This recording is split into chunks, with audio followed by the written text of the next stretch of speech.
वह इस भीड़ को देखकर पहाड़ पर चढ़ गया और जब बैठ गया तो उसके चेले उसके पास आए और वह अपना मुंह खोलकर उन्हें यह उपदेश देने लगा।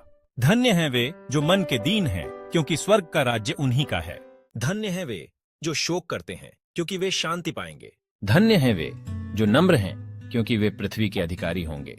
धन्य हैं वे जो धर्म के भूखे और प्यासे हैं, क्योंकि वे तृप्त किए जाएंगे। धन्य हैं वे जो दयावंत हैं, क्योंकि उन पर दया की जाएगी। धन्य हैं वे जिनके मन शुद्ध हैं, क्योंकि वे परमेश्वर को देखेंगे। धन्य हैं वे जो मेल करवाने वाले हैं, क्योंकि वे परमेश्वर के पुत्र कहलाएंगे। धन्य हैं वे जो धर्म के कारण सताए जाते हैं, क्योंकि स्वर्ग का राज्य उन्हीं का है। धन्य हो तुम जब मनुष्य मेरे कारण तुम्हारी निंदा करे और सताएं और झूठ बोल बोलकर तुम्हारो विरोध में सब प्रकार की बुरी बात कहें। आनंदित और मगन होना, क्योंकि तुम्हारे लिए स्वर्ग में बड़ा फल है, इसलिए कि उन्होंने उन भविष्यद्वक्ताओं को जो तुमसे पहले थे इसी रीति से सताया था। तुम पृथ्वी के नमक हो, परंतु यदि नमक का स्वाद बिगड़ जाए तो वह फिर किस वस्तु से नमकीन किया जाएगा? फिर वह किसी काम का नहीं, केवल इसके कि बाहर फेंका जाए और मनुष्यों के पैरों तले रौंदा जाए। तुम जगत की ज्योति हो। जो नगर पहाड़ पर बसा हुआ है वह छिप नहीं सकता, और लोग दिया जलाकर पैमाने के नीचे नहीं परंतु दीवट पर रखते हैं, तब उससे घर के सब लोगों को प्रकाश पहुंचता है।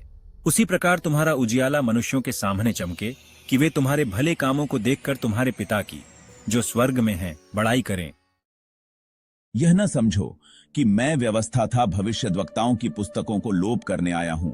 लोप करने नहीं, परंतु पूरा करने आया हूं, क्योंकि मैं तुमसे सच कहता हूं कि जब तक आकाश और पृथ्वी टल न जाएं, तब तक व्यवस्था से एक मात्रा या बिंदु भी बिना पूरा हुए नहीं टलेगा।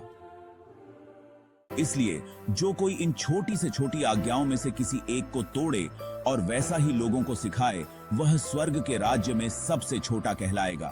परंतु जो कोई उनका पालन करेगा और उन्हें सिखाएगा, वही स्वर्ग के राज्य में महान कहलाएगा। क्योंकि मैं तुमसे कहता हूं कि यदि तुम्हारी धार्मिकता शास्त्रियों और फरीसियों की धार्मिकता से बढ़कर न हो, तो तुम स्वर्ग के राज्य में कभी प्रवेश करने न पाओ।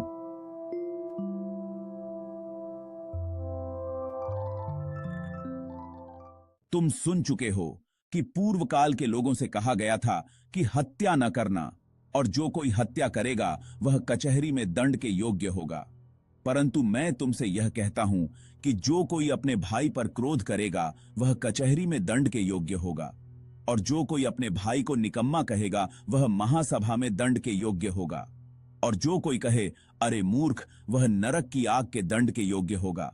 इसीलिए यदि तू अपनी भेंट वेदी पर लाए और वहां तू स्मरण करे कि मेरे भाई के मन में मेरी ओर से कुछ विरोध है, तो अपनी भेंट वहीं वेदी के सामने छोड़ दे और जाकर पहले अपने भाई से मेल मिलाप कर, तब आकर अपनी भेंट चढ़ा। कंपनतात है, जब तक तू अपने मुद्दई के साथ मार्ग ही में है, उससे झटपट मेल मिलाप कर ले। कहीं ऐसा ना हो कि मुद्दई तुझे हाकिम को सौंपे और हाकिम तुझे सिपाही को सौंप दे और तू बंदी गृह में डाल दिया जाए। मैं तुमसे सच कहता हूं कि जब तक तू कौड़ी कौड़ी भर न दे, तब तक वहां से छूटने न पाएगा।